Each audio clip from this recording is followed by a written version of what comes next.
तो bank Nifty में हम मंडे को कैसे क्या कर सकते हैं, ट्रेड ले सकते हैं इंट्राडे में, तो देख लेते हैं। तो अगर हम अपनी फिब का इस्तेमाल करें और इसको यहाँ लोएस्ट पॉइंट से ये जो हमारा रिसेंट स्विंग बना है यहाँ तक डाले लगाएंगे, तो हमें कुछ लेवल मिलेंगे जो हमारे लिए इम्पोर्टेंट हो जाएंगे।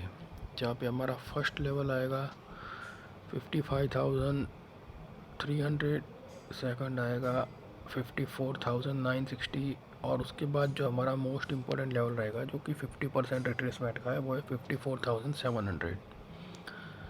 अगर बैंक निफ्टी बुलिश होगा, बहुत ज़्यादा बुलिशनेस शो करना होगा उसको, तो वो शुरू के ही ये जो फर्स्ट और सेकंड लेवल है जो आपको रेड और ऑरेंज में दिख रहे हैं वहीं से ही वापस रिट्रेस कर जाएगा, 50% तक आएगा भी नहीं। लेकिन अगर 50% तक आता है तो फिर यहाँ पे से और अगर ऊपर जाना चाहता है तो यहाँ से एक बहुत अच्छी हमें अपमूव मिल जाएगी और वो फिर सीधे इस स्विंग के हाई के ऊपर ही जाके रुकेगी या शायद उसको भी तोड़ के हमारा ये वाला जो स्विंग हाई है 56,130 का उसको भी तोड़ दे। लेकिन ये एक लॉन्ग टर्म है, थोड़ा 1 वीक 2 वीक का प्लान है। मंडे को क्या कर सकते हैं, तो मंडे के लिए हम जाएंगे 15 मिनट चार्ट्स में। और अगर हम 15 मिनट चार्ट्स में देखें तो यहाँ से अगर मैं अपनी बात करूँ तो मेरी एक सी की पोजीशन कैरी फॉरवर्ड है। मुझे यहाँ से एक 100 सवा 100 पॉइंट का 120 पॉइंट का एक अप मूव एक्सपेक्टेड है। लेकिन वो अप मूव तभी मिल पाएगा कि अगर बैंक निफ्टी फ्लैट या थोड़ा सा गैप अप ओपन होता है तो मुझे 55,650 तक का एक अप मूव मिल जाएगा, क्योंकि मेरी पोजीशन जो है वो यहाँ से कैरी फॉरवर्ड है 55,400 से। तो मुझे एक अच्छा खासा अप मूव मिल जाएगा अगर ओपन होते ही ऊपर की तरफ भागता है। लेकिन अब ओपन होते ही ऊपर की तरफ भागता है तो क्या करना है, हमें कैसे करना है, तो आप देखेंगे कि कल का ये जो गैप बना है अगर फ्लैट खुलता है यहीं कहीं आसपास और ऊपर भागता है तो हमारा फर्स्ट टारगेट तो ये गैप ही रहना चाहिए, गैप का मिड पॉइंट, राइट, जो कि रहेगा अप्रॉक्सीमेटली ये 55,650 के अराउंड। अगर फ्लैट खुलता है ओपन की तरफ जाता है और उसके बाद अगर इस गैप के ऊपर सस्टेन करता है तो फिर हम हमारा अगला टारगेट परसों का जो हाई है जो ओपन हुआ था वो रख सकते हैं, जो कि 55,830।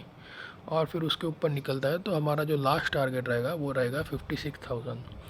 हालांकि जिस हिसाब की न्यूज़ वगैरह चल रही है बहुत ही मार्केट अनलाइकली इतना बड़ा मूव दे दे, लेकिन अगर दे दे तो बढ़िया बात है। और मेरी तो सी वैसे भी कैरी फॉरवर्ड है और उस सी का मेरा जो स्टॉप लॉस है वो इस स्विंग के नीचे रहेगा, क्योंकि अगर इस स्विंग के नीचे मार्केट जाता है एक बड़ी क्लोजिंग देता है, सिर्फ विक विक नहीं करना है वरना ये डब्ल्यू पैटर्न बन जाएगा। अगर इसके नीचे क्लोजिंग देता है और नीचे चलने लगता है तो हमारे टारगेट और भी नीचे के जा सकते हैं और 55,000 के टारगेट हमें मिल सकते हैं। तो मंडे को देखना होगा बैंक निफ्टी किस तरह से काम करता है, कैसे करता है। होपफुली ज़्यादा गिरावट नहीं देखने मिलेगी क्योंकि अभी मोमेंटम मार्केट का बुलिश चल रहा है। और अगर आप इसको 1 डे के और मंथली चार्ट पे भी देखें अगर हम बैंक निफ्टी को, तो यहाँ पे जो है 55,900 और इसके ऊपर का एक जो वीक का लेवल है 56,160, यहाँ तक इसको आना चाहिए। इसका रीज़न ये है कि इसने इसके प्रीवियस मंथ के जो कैंडल है उसके नीचे एक विक आपको दिख रही होगी, विक डाउन किया है, मतलब इसके नीचे जो है एक बार विक करके और ऊपर क्लोजिंग दी है उसके ऊपर। तो जनरली ऐसा होता है जब इस तरह की हमें कोई कैंडल मिलती है जो प्रीवियस कैंडल के चाहे वीकली हो, डेली हो, 5 मिनट की हो, 15 मिनट की हो, उसके नीचे विक करती है और क्लोजिंग नहीं देती है, तो जनरली ऐसा होता है कि वो उसके टॉप को हंट करने चली जाती है। तो अब इसके टॉप के पास अगर आता है जो कि है 56,160, तो वहाँ से हमें पता चलेगा कि बैंक निफ्टी उसके ऊपर निकलता है या उसके ऊपर क्लोजिंग देता है या वहाँ पे भी विक कर देता है। क्योंकि अगर वहाँ पे भी विक कर देगा तो फिर वापस से एक नेगेटिव बेरिश सेंटीमेंट वापस से हो सकता है नेक्स्ट मंथ के लिए देखने मिले। लेकिन मैंने जैसे अपने एनालिसिस में बार बार बोला है कि मैं सितंबर मंथ के लिए पॉजिटिव हूँ। इसमें मैंने पी की ज़्यादा पोजीशन नहीं बनाई है, एक दो रिट्रेसमेंट, एक दो पुल बैक पर मैंने ट्रेड किए हैं, और जहाँ भी मुझे सी की अपॉर्चुनिटी मिलेगी, जहाँ पे भी मुझे कॉल बाय करने की अपॉर्चुनिटी मिलेगी, मैं ज़रूर उसकी तरफ देखूँगा। तो गाइस यही एनालिसिस है हमारी मंडे के लिए। उसके बाद मंडे को इंट्राडे में प्राइस एक्शन देख के हमें बाकी की क्लैरिटी मिलेगी, कहाँ मार्केट ओपन हो रहा है और कहाँ जाने का कोशिश कर रहा है। उस हिसाब से हम अपना ट्रेड प्लान करेंगे।